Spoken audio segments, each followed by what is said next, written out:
بسم اللہ الرحمن الرحیم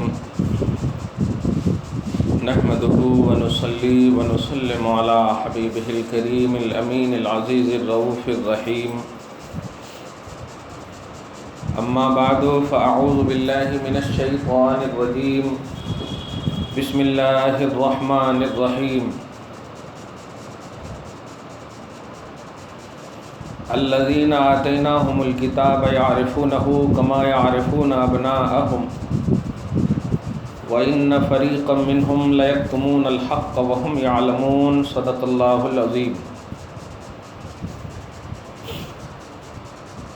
حصول برکت کے لیے دھیرے دھیرے درود شریف پڑھ لیجیے۔ اللہم صلی وسلم بارک علی سیدنا و شفیعنا و حبیبنا و مولانا محمد معدن الجود والکرم وعلی آلہ الکرام وابنہ الکریم وآلہ واصحابہ وبارک وسلم۔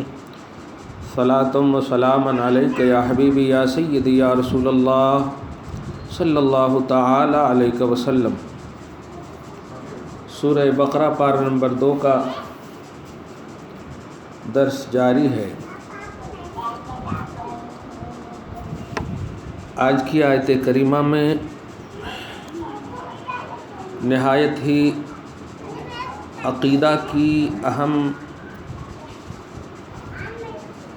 بات ہمارے لیے ہے۔ اللہ سبحانہ فرماتا ہے، اس سے پہلے کہ آیت کریمہ میں فرمایا تھا گزشتہ درس میں کہ لوگوں اگر تم مخالفین نبی صلی اللہ علیہ وسلم کی اتباع کرو گے، ان کی خواہشوں کی اتباع کرو گے، وَلَئِنِ اتَّبَعْتَ أَهْوَاءَهُمْ،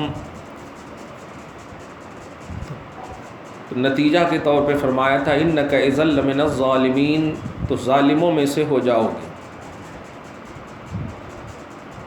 انہی ظالموں کے حوالے سے اللہ پاک فرماتا ہے ایسے ظالمین کہ الذین آتیناہم الکتاب، وہ لوگ جنہیں ہم نے کتاب عطا کیا،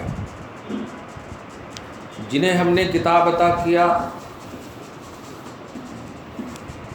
یہودی ظالم،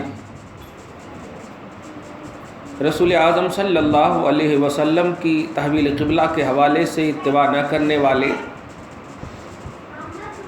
کعبہ کی طرف نبی پاک نے اپنے آپ کو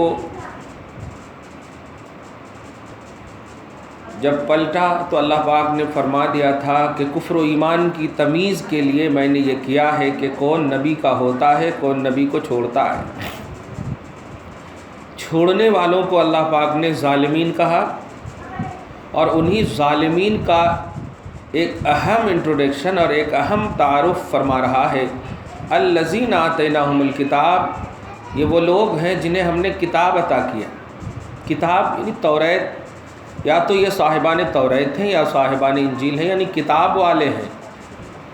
یعرفونہ کما یعرفون ابناءہم، یہ لوگ میرے حبیب کو اس طرح جانتے ہیں جیسے کہ یہ اپنے بیٹوں کو جانتے ہیں۔ اب اسی پر تھوڑی سی توجہ دیجیے اور پورا اٹریکشن اسی پر رکھیے کہ اللہ پاک نے ان کافروں کو ان ظالموں کے حوالے سے فرمایا،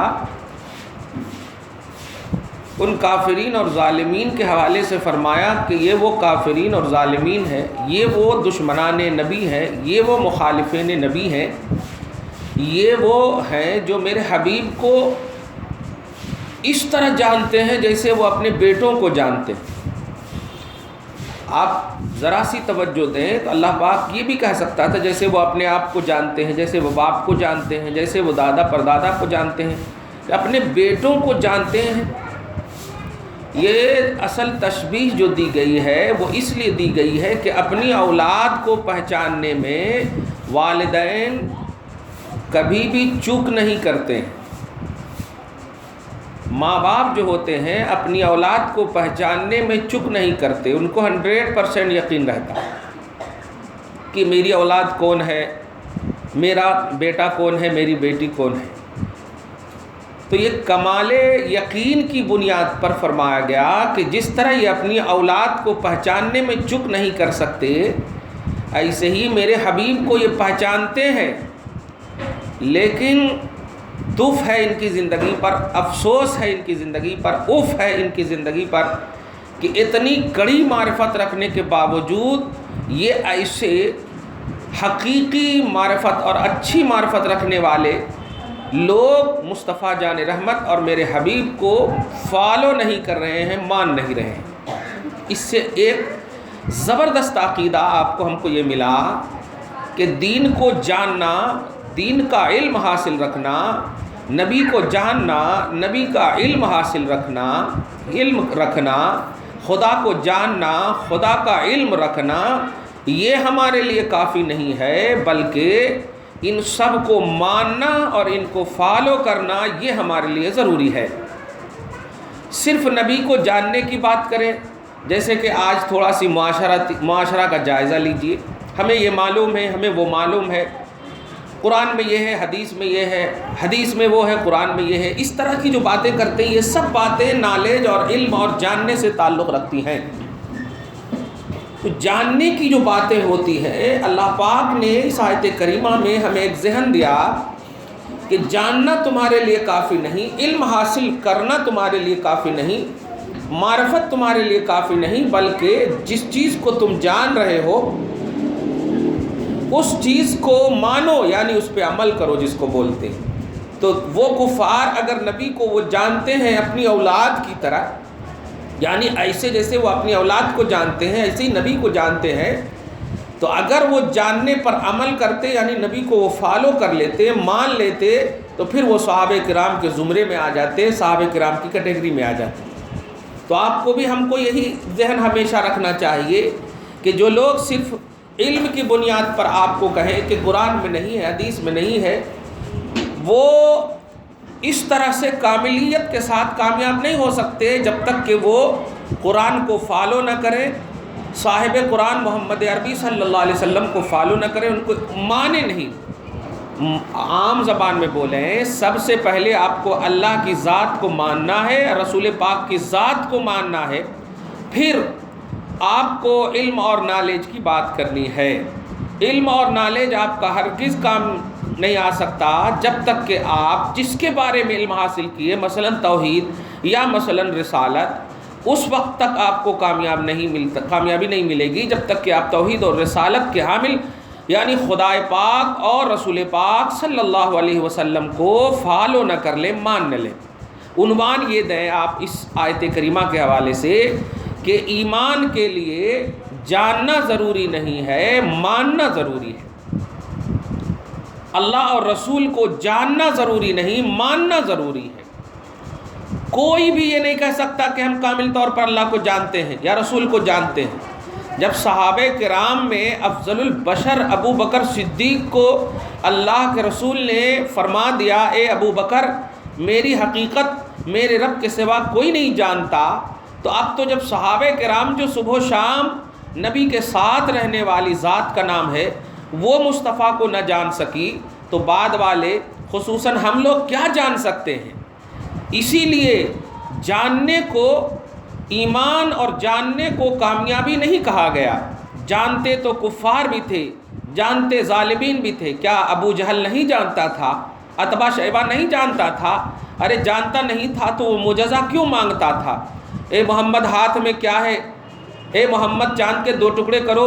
اے محمد یہ جانتا ہی تھا کہ نبی وہ ہوتا ہے جو ایسا ایسا کرتا، اور کرتے بھی تھے نبی، چاند کے بھی 2 ٹکڑے کیے، سورج بھی نکالا ان کے سامنے، اور مطلب طرح طرح کے معجزات دکھائے، ہاتھ کے کنکڑیوں سے کلمہ پڑھائے۔ یہ سب ہونے کے باوجود توفیق نہیں رہی، نہ ملی۔ کیوں؟ اس لیے کہ مانا نہیں، جاننے کے باوجود مانا نہیں۔ تو جاننا کافی نہیں ہو سکتا جب تک کہ مانا نہ جائے۔ یہ آیت کریمہ نے ہماری حقیقت کو واضح کر دیا۔ عورتوں بڑی توجہ سے اپنی زندگی گزارو۔ علم کوئی چیز نہیں ہے۔ ایک بیٹا ہے جو اپنے باپ سے زیادہ پڑھ لیتا ہے تو کیا اس کا درجہ باپ سے زیادہ ہو جائے گا؟ ہرگز نہیں ہوگا۔ باپ جاہل رہتا ہے، زراعت کرتا ہے، آٹو چلاتا ہے، لیکن اولاد کو MBBS بڑے سے بڑی ڈگری سے نوازتا ہے، بڑے سے بڑا آلہ بناتا ہے، لیکن پھر بھی تاریخ اور حقیقت یہی کہتی ہے کہ باپ کا مرتبہ پڑھے لکھے بیٹے سے بھی زیادہ اعلیٰ ہے۔ کیا مطلب؟ علم جو ہے پوزیشن ضرور دیتا ہے، لیکن جو حقیقی عظمت رب کی طرف سے ہے اس سے آپ کو نہیں بڑھا سکتا۔ علم کا انکار نہیں ہے، لیکن جو علم آپ کی عظمت اور آپ کے وقار کو بحال نہ کرے وہ علم نہیں ہے۔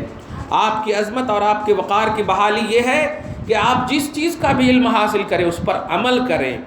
دیکھیے یہودیوں نے، ظالموں نے، کافروں نے، مخالفین نبی نے علم تو نبی کا رکھا، معرفت نبی کی رکھی، لیکن نبی کے معرفت پر عمل نہیں کیا، یعنی نبی کو مانا نہیں، نبی کو فالو نہیں کیا۔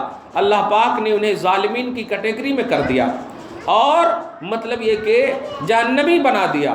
تو انسان کا علم، انسان کا نالج، انسان کا مطلب یہ کہ علم حاصل ہوا اور انسان کی معرفت، انسان کی جتنی بھی ڈگریاں ہیں نالج کی، علم کی، وہ کام ہرگز نہیں آ سکتی اگر اس پر عمل نہ کیا جائے۔ ایک چھوٹی سی بات ہے، نماز کا آپ کو علم ہے، حج اور زکوٰۃ کا علم ہے، ماں باپ کے وقار کا علم ہے، ادب و احترام کا علم ہے، لیکن آپ نہیں کرتے۔ شراب کا علم ہے لیکن لوگ پی رہے ہیں۔ شراب کا علم ہے نہیں پینا، بدکاریوں سے بچنا یہ علم ہے، ساری چیزوں کا علم ہے لیکن اس پر عمل نہیں، تو وہ علم کوئی کام نہیں دے سکتا۔ اسی لیے حدیث کی دنیا میں یہ بھی کہا گیا کہ صحیح علم والا وہ ہے جو اپنے علم پر عمل کرے، اور جو اپنے علم پر عمل نہ کرے وہ جاہل سے بھی بدتر ہے۔ جاہل کہا گیا، العالم ما عمل به، عالم وہ ہے جو علم پر عمل کرے، نہیں تو فہو جاہل، وہ جاہل ہے۔ کیا سمجھے آپ؟ دنیا کی کوئی بھی معرفت، دنیا کا کوئی بھی آپ علم حاصل کرو، اس پر آپ عمل کرو۔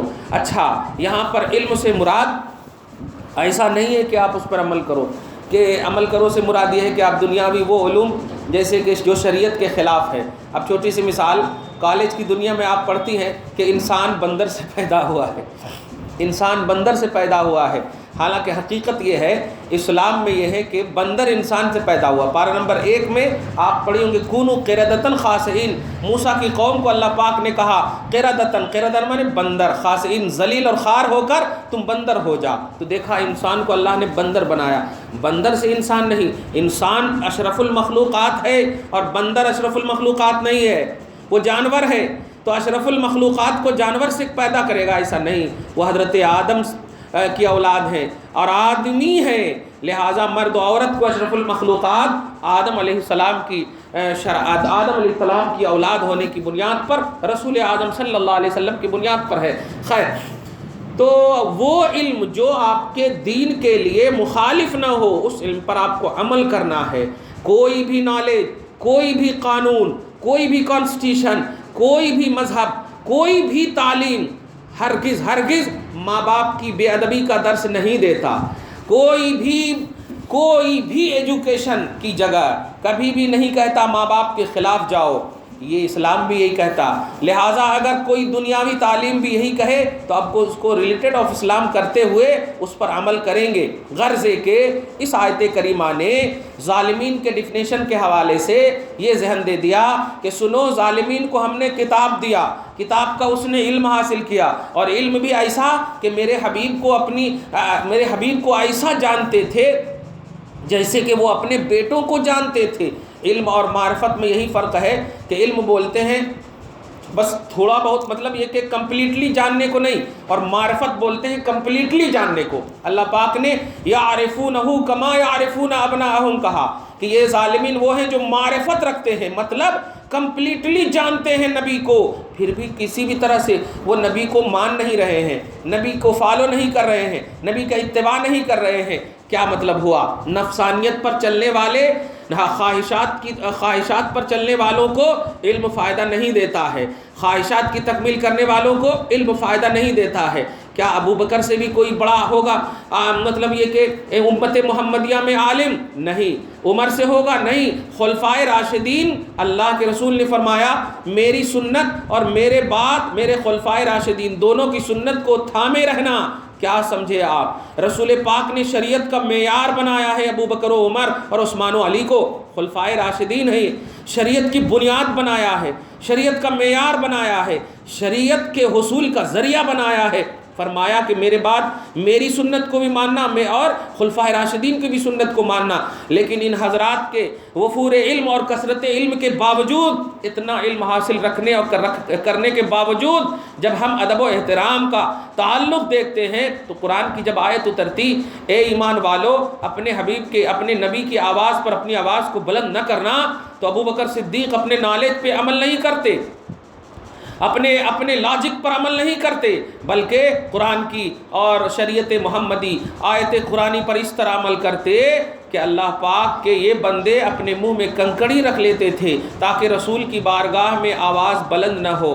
آپ ذرا اندازہ لگائیں، کنکڑی رکھنے تو نہیں کہا تھا اللہ پاک نے، پتھر رکھنے تو نہیں کہا تھا، بس آواز بلند نہ کرنا۔ لیکن آپ دیکھ رہے ہیں وہ سمجھ رہے تھے کہ کسی بھی طرح سے مصطفیٰ جان رحمت صلی اللہ علیہ وسلم کا دل نہ دکھے، چاہے اس کے لیے مجھے کچھ کرنا پڑے۔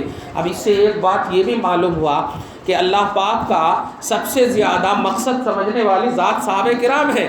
قرآن میں ہرگز نہیں کہا گیا تھا کہ اپنے منہ میں کنکڑی رکھ لو، ادب مصطفیٰ یہی ہے، نہیں، لیکن صحابہ کرام نے کنکڑی رکھا، عقیدہ مل گیا کہ اپنے حبیب کو راضی کرنے کے لیے، ادب و احترام کا نذرانہ پیش کرنے کے لیے ہم سے جو بھی بن پڑے گا ہم وہ کریں گے، اگرچہ اس کا ظہور قرآن میں نہ ہو، اس کا سڈنلی اس کی صراحت قرآن اور حدیث میں نہ ہو۔ جیسے کہ آپ نے ابھی اس آیت کریمہ میں دیکھا، خلاصہ یہ نکلا کہ اے ماؤ اور اے بہنوں، تن من دھن ہر طرح سے اپنے حبیب کو راضی کرنے کے لیے منشاء خدا کو سمجھو، گھر میں رہو، باہر رہو، خلوتوں میں رہو، جلوتوں میں رہو۔ آنکھ مچولی بہت ہو گئی، ادھر ادھر کی باتیں بہت ہو گئی، رسول کو کیسے راضی کرنا ہے؟ رسول کو تم جانتی ہو، نبی کو جانتی ہو، تمہیں موسیٰ کی قوم میں نہیں رکھا اللہ نے، عیسیٰ کی قوم میں نہیں رکھا اللہ نے، تمہیں 1,24,000 کم و بیش انبیاء کرام کی قوم میں نہیں رکھا، امت محمدیہ میں تمہیں رکھا۔ جانتی ہو اس امت کی بیٹیوں کے بارے میں؟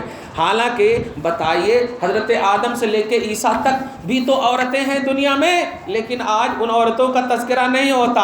اگر تذکرہ ہوتا خدیجۃ الکبریٰ کا ہوتا ہے، عائشہ صدیقہ کا ہوتا ہے، ام حبیبہ کا ہوتا ہے، اور بیٹیوں میں فاطمہ کا ہوتا ہے، اور رقیہ، زینب، ام کلثوم کا ہوتا ہے۔ بات کیا ہے؟ یہ کیوں ہے؟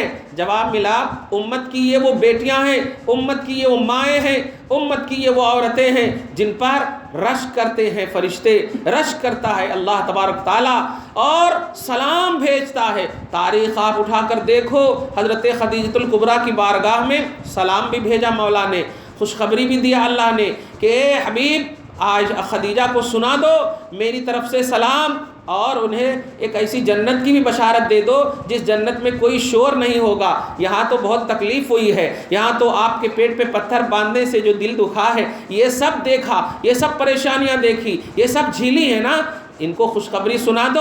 اب یہ جھیلنے کا وقت ختم ہو گیا، جانے والی جو ختم ہونے کے بعد جو زندگی تمہیں ملنے والی ہے جنت کی، وہ بہترین اور بیسٹ زندگی ہے۔ فاطمہ کو جنتی عورتوں کی سردار بنایا گیا، ان کے بیٹوں کو جنتی مردوں نوجوانوں کا سردار بنایا گیا۔ یہ امت محمدیہ میں شمولیت اور دخول پر جتنا ناز کرو ماؤ، جتنا ناز کرو بہنوں، کم ہے۔ یاد رکھنا رسول اعظم صلی اللہ علیہ وسلم کے حوالے سے مولا نے ظالمین کا انٹروڈکشن کرا کر ہم مرد عورتوں کو ایک ذہن دیا ہے کہ دیکھ یہ نبی کو جانتے تھے، یہ نبی کو پہچانتے تھے، تم بھی فخر مت کرنا، مجھے قرآن معلوم ہے، مجھے حدیث معلوم ہے، مجھے نبی معلوم ہے، مجھے معلوم ہے، مجھے سکھانے کی ضرورت نہیں۔ نہیں پیارے، معلوم ہونا یہ تمہیں کامیابی کی منزل سے ہمکنار نہیں کر سکتا، بلکہ اس معلوم پر عمل کرو۔ نبی کو معلوم ہے تو نبی کو مانو، قرآن معلوم ہے قرآن کو فالو کرو، نماز معلوم ہے اس کی ادائیگی کرو، حج معلوم ہے اس کی ادائیگی کرو، زکوٰۃ معلوم ہے ادا کرو، ماں باپ کے حقوق معلوم ہے ادا کرو، ادب و احترام معلوم ہے ادا کرو، جو بھی اسلام کی کڑی معلوم ہے اس پر عمل کرو۔ نہیں تو یاد رکھنا پردہ معلوم ہے ادب کرو۔ ابھی دیکھو 2-3 دن پہلے ایک عورت آئی، دھیان دینا ماں توجہ سے، آنے کے بعد اس کے شوہر نے بغیر پوچھے ہوئے بغیر پوچھے کیا اس کے دوسری شادی کر لی ہے بمبئی میں جا کر کے، ایک دم بالکل پریکٹیکلی بات بتا رہا ہوں، اور آ کر کے وہ مطلب یہ کہ میل کر کے طلاق دے دیا ہے، اس نے طلاق دے دیا ہے میل کر کے۔ اب جب طلاق دے دیا تو تصدیق کی گئی کہ کیا آپ نے میل کیا ہے، تو آپ نے طلاق دیا، تو اس نے کہہ دیا طلاق دے دیا۔ آپ ذرا بتائیے شریعت محمدی کو ایسے وقت میں اگر نہیں تھامیں گے تو کیسے تھامیں گے؟ لاجک کیا کہتا ہے؟ ایسا دے دیے تو ہو گیا کیا؟ 20 سال تک، 10 سال، 15 سال، 5 سال تک زندگی کاٹے وہ کیا؟ یاد رکھنا ماں، شریعت میں اپنی طبیعت کو نہیں، نالج نہیں، علم نہیں، جو قرآن اور حدیث کہے اس کو فالو کرنا، یہی آپ کی زندگی ہے۔ مجھ سے جب کہا گیا، رو رو کر وہ بول رہی ہے، میں نے کہا ماں قرآن مانو، حدیث مانو، یہ ہے تمہارا اسلام، یہ ہے تمہارا مذہب، اور تم میرے پاس آئی ہو، اس کا مطلب یہی ہے کہ تم قرآن کی خاطر آئی ہو، حدیث کی خاطر آئی ہو۔ اگر سولوشن تمہیں اپنے نالج اور اپنے لاجک کے طور پر چاہیے تو دنیاوی کافر LLB کے پاس چلی جاتی ہے، ایڈوکیٹ کے پاس چلی جاتی ہے، لیکن میرے پاس آنا اس بات کی دلیل ہے کہ میں تو عالم شریعت ہوں، میں تو شریعت اور قرآن حدیث کو جانتا ہوں۔ میرے پاس آنا اس کا مطلب تم ایکسپلین قرآن سے چاہ رہی ہو، حدیث سے چاہ رہی ہو، تو سنو، اگر انہوں نے 3 طلاق دے دیا ہے اور وہ تصدیق بھی کر رہے ہیں تو اب تو بالکل طلاق ہو گئی ہے۔ اب کیا کرنا؟ اب صورت یہی ہے کہ اب تم آزاد ہو، نکاح کے بندھن میں جو تو بندھی ہوئی تھی، اب اس بندھن سے تمہیں آزاد کر دیا گیا ہے، اب تم اس کے علاوہ جس سے چاہو شادی کر سکتی ہو، یہ ہے اسلام کہہ رہا ہے۔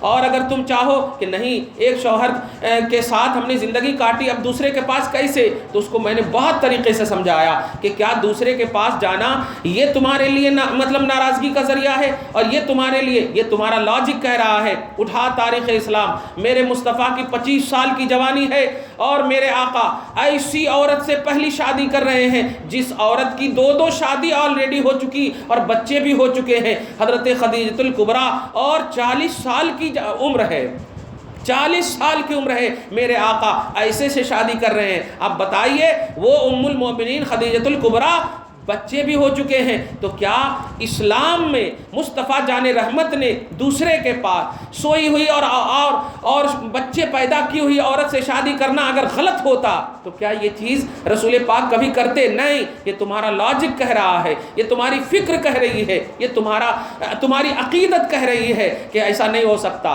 اور عقیدت کو نبی کے عقیدے پر قربان کرنا، شریعت پر قربان کرنا، یہی اسلام ہے، یہی مذہب ہے، یہی ہے اپنی نفسانیت کو شریعت کے تابع کر دو، یہی زندگی ہے یہ۔ اچھا، ایک اور کئی مثالیں آپ دیکھیں، رسول پاک نے 11 شادیاں کی۔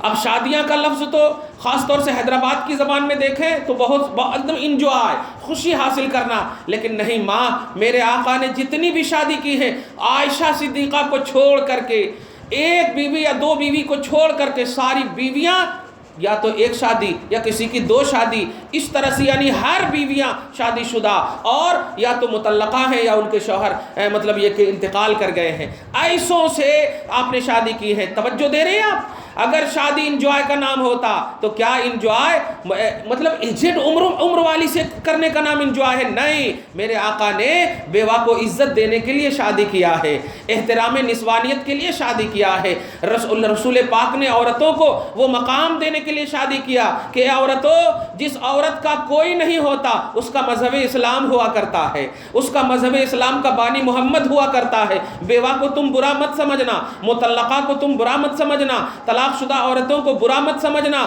عورتیں تم بھی اپنے پوزیشن کو سمجھو، طلاق کے بعد تم ایسا مت سمجھو کہ تیرا کوئی وقار نہیں ہے، تیرا تو وقار اتنا ہے کہ جس کا کوئی نہیں اس کا محمد عربی صلی اللہ علیہ وسلم ہے۔ تم 10 سال اور 20 سال کی اپنی حسین عمر کی بنیاد پر ہمیشہ کی حسین عمر کو ختم مت کرو۔ کتنی دن تک تم اپنے شوہر کے ساتھ خوش رہو گی؟ 40 سال، 50 سال، پھر تمہاری جب زندگی بڑھاپے کو گزرے گی، مرنے کے بعد قبر میں جاؤ گی، کون تمہارا ساتھ دے گا؟ کون تمہاری زندگی میں نکھار لائے گا؟ یہ وہی ذات ہے جو ذات تم نے جس کو فالو کیا، محمد عربی صلی اللہ علیہ وسلم کی ذات گرامی ہے۔ آپ نہیں جانتے کہ رسول اعظم صلی اللہ علیہ وسلم کی بارگاہ میں کچھ ایسی بھی بیویاں ہیں، جیسے حضرت جویریہ کے حوالے سے ایک روایت آتی ہے کہ حضرت جویریہ، ان کا نام برہ تھا، لیکن رسول پاک صلی اللہ علیہ وسلم کے پاس یہ جب آئی ہیں غالباً، تو آنے کے بعد دیکھتی کیا مطلب یہ قیدی بنا کر کے لائی گئی تھی، ایک بیوی ایسی ہیں جو قیدی بنا کر کے پہلے تھی، تو اس کا منظر یہ ہے کہ ان کا ارادہ یہ تھا کہ رسول پاک آزاد کر کے کسی بھی صحابی سے میری شادی کرا دے، یہ نیت میں تھی ان کی، تاکہ میں اپنی زندگی آسانی سے سکوٹ کر سکوں اور بنا سکوں۔ لیکن رسول پاک صلی اللہ علیہ وسلم دیر فرما رہے ہیں، تو وہ دل تڑپتے ہوئے انداز میں کہتی یا رسول اللہ، کیا میں کسی کے بھی لائق نہیں ہوں؟ آپ مجھے آزاد کر کے کسی کے نکاح میں کیوں نہیں دے رہے ہیں؟ تو آقا رو پڑتے ہیں اور ارشاد فرماتے ہیں، اے ماں، کیا تجھے آزاد کر کے میں اپنے نکاح میں نہ لے لوں؟ اللہ اللہ، اب ان کی خوشی کی انتہا نہ رہی۔ آپ سوچ سکتی ہیں، جن کا کوئی نہیں، جن کا جب دل پورے طور پر ٹوٹ جاتا ہے، تو ایسے ٹوٹے ہوئے دل کے سہارے کا نام محمد عربی ہے۔ ماں وہ اس ذات کا نام ہے جو ذات ایسی خوشی دیتا ہے کہ خوشی بھی تم پر ناز کرتی ہے، فخر بھی تم پر ناز کرتا ہے۔ نبی اعظم صلی اللہ علیہ وسلم کو اسی لیے بھیجا گیا۔ آپ صرف بولو نہیں کہ وہ بے کسوں کے کس ہیں، وہ بے بسوں کے بس ہیں، وہ غم خار ہے، وہ غم کھانے والے ہیں، غم کو دور کرنے والے نہیں۔ تم غم تو کر کے دیکھو، پریشانی تو دیکھو، تکلیفیں تو دیکھو۔ یاد رکھو، ایک کتاب ہے شواہد الحق، علامہ نبھانی کی بڑی عمدہ کتاب ہے۔ وہ فرماتے ہیں، ایک حدیث پاک نقل کرتے ہیں کہ میری امت کا کوئی بھی مرد ہو یا عورت ہو، جب وہ راہوں میں چلتا ہے یا راہوں میں چلتی ہے، چلتے وقت جو ہے اگر بے توجہی کی وجہ سے راستے میں اسے کانٹے چبھنے والے ہوتے ہیں تو چبھنے کے بعد انہیں تکلیف ہوگی نا، لیکن مجھے ان کے چبھنے سے پہلے ہی احساس ہو جاتا ہے۔ یہ ہے تیرے حبیب کا کنیکشن، یہ تیرے نبی کا کنیکشن ہے تجھ سے۔ یاد رکھو ماں، تیرے شوہر تیرے حسن تک تمہارا ساتھ دیں گے، آج تیرا حسن گر جائے دوسرے کی طرف چہرے پھیرنے لگیں گے، لیکن میرا آقا ہے وہ حسن کا محتاج نہیں، وہ تیرے بلیو کرنے کو دیکھتا ہے، تو کالی ہو یا گوری، موٹی ہو یا پتلی، بوڑھی ہو یا بچی، اگر تیرے پیار میں مصطفیٰ جان رحمت صلی اللہ علیہ وسلم کی کاملیت ہے، نبی پاک سے کامل پیار کرتی ہو، تو آقا علیہ الصلوۃ دنیا کی محبت اور دنیا کی ممتا کو ایک طرف رکھتے ہوئے تیرے پاؤں میں چبھنے والے کانٹے کا احساس پہلے کر لیتے ہیں۔ چبھنے کے بعد شوہر علاج کریں گے نا، چبھنے کے بعد تو اپنا علاج کرے گی، لیکن آقا پہلے ہی احساس کر لیتے ہیں اور رب سے عرض کرتے ہیں، مولا میری امت کو، میری امتی کو کانٹا چبھا ہے۔ اللہ پاک کہتا، میرے حبیب اس کانٹے کی تکلیف کا جو احساس تم نے کیا ہے، میں اس احساس کی وجہ سے اس کو عذاب نہیں دوں گا، اور اس کانٹے کے چبھنے کی جزا نہیں، اس کانٹے کے چبھنے کا بدلہ اور کفارہ ضرور دوں گا، کیونکہ تم نے احساس کیا ہے۔ دیکھا آپ نے، یہ ہے کنیکشن، یہ ہے مصطفیٰ جان رحمت کا احساس۔ آج آپ کو بیدار ہونا ہے۔ آپ عورت ہو تو ہرگز مت سمجھو کہ آپ کا کنیکشن جو ہے صرف زبانی طور پر ہے۔ رسول پاک نے آپ سے بڑا پیار کیا ہے، رسول پاک نے آپ سے بڑی محبت کی ہے۔ بتاؤ، مردوں کے لیے نمازیں معاف نہیں، حالانکہ مرد بھی ناپاک ہوتے ہیں، لیکن ان کے لیے نماز معاف نہیں، لیکن تمہاری عورتیت کو، تمہاری نسوانیت کو کتنا لحاظ کیا ہے میرے آقا نے، کہ تم اگر ناپاک ہو جاؤ، پیریڈز کے ایام آ جائیں تو نماز معاف کر دیے جائیں۔ اللہ اللہ، تکلیف کا احساس آپ بتاؤ، آپ کو جتنا نہیں، اللہ اس کے رسول کو ہے تکلیف کا احساس۔ دیکھا آپ نے تکلیف کا احساس، حالانکہ دیگر کام آپ کرتی ہو ان ایام میں، کھانا پینا، کالج میں جانا، راہوں میں چلنا، سب کرتی ہو، نماز معاف۔ کیوں؟ وہ جانتا ہے رکوع کرنے میں تکلیف ہوگی، سجدہ کرنے میں تکلیف ہوگی، پریشانی ہوگی، لیکن اللہ اللہ پھر بھی معاف کیا۔ یہ تمہاری عورتیت کا احساس ہے، نسوانیت کا احساس ہے۔ آج تمہیں بیدار ہونا ہے اور یہودیت کو جواب دینا ہے، اور ان عورتوں کو جواب دینا ہے، ان عورتوں کے لیے تمہیں بیس اور آئیڈیل بننا ہے جو عورتیں اپنی نفسانیت پر عمل کر رہی ہیں، جس کا نام تسلیمہ نسرین ہے، جس کا نام شازیہ علمی ہے۔ ایسی سب عورتوں کو تمہیں دینا ہے جواب کہ عورتوں، تم عورت کے نام پر کلنک ہو۔ عورت تو وہ ہے جس عورت کا احساس محمد عربی نے 1400 برس پہلے ہی کر لیا کہ تکلیف مجھے ہو رہی ہے، احساس مصطفیٰ کو ہو رہا ہے، تکلیف مجھے ہو رہی ہے، خیال مصطفیٰ کو ہو رہا ہے۔ بتا کس مذہب میں ہے ایسا، بتا کس مذہب میں ہے ایسا کہ تکلیف عورت کو ہو اور مذہب اس کا احساس کرے؟ نہیں، یہ وہ مذہب اسلام ہے، یہ محمد عربی کا لایا ہوا دین ہے کہ تکلیف مجھے ہو رہی ہے، احساس اسلام کر رہا ہے، تب تو وہ روک رہا ہے کہ نماز نہ پڑھو، آرام کرو جا کر کے۔ کیسی عورتیت کا احساس ہے۔ اس لیے ماؤ، نبی کو جاننا اور جان کر کے اس کو ماننا، یہ ہے تمہارا ایمان۔ نبی کو ماننا یہ ایمان ہے، صرف جاننے کا نام ایمان نہیں ہے۔ آج تم نے جو در درس حاصل کیا ہے؟ نبی کو جانو تو نبی کو مانو، اللہ کو جانو تو اللہ کو مانو، قرآن کو پڑھو تو قرآن کو فالو بھی کرو، قرآن کو فالو کرو، نماز جانتی ہو نماز پڑھو، حج جانتی ہو حج کرو، ماں باپ کا وقار جانتی ہو ادب کرو، تمام برائیوں سے بچو، جو جو چیزیں تمہیں معلوم ہے، اچھی چیزیں معلوم ہے اس پر عمل کرو، بری چیزیں معلوم ہے اس سے بچو، یہ ہے تمہاری زندگی۔ اور اس آیت کریمہ کا خلاصہ ہے، دعا ہے پروردگار عالم آپ کو ہم سب کو سچا اور پکا موحد مسلمان بنائے، اپنے حبیب صلی اللہ علیہ وسلم کا متبع بنائے، اور غلامی میں اور کنیزوں میں شامل رکھے، اور ہمیں بہکاوے سے محفوظ فرمائے، گمراہی سے محفوظ فرمائے، صراط مستقیم پر گامزن رکھے، قدم میں ثبات عطا فرمائے، پریشانیوں کو حل فرمائے، مشکلات کو حل فرمائے، آرزوؤں کی تکمیل فرمائے، دین اور دنیا میں ترقی سے نوازے، جو بھی گھر بار میں اولاد میں پریشانیاں ہیں دور فرمائے، جو بھی محنتیں مشقتیں دین کی راہوں میں ہو رہی ہیں پروردگار اپنے حبیب کے صدقے میں قبول فرمائے۔ وصلی اللہ تعالی علی خیر خلقہ محمد وآلہ واصحابہ اجمعین برحمتک یا ارحم الراحمین۔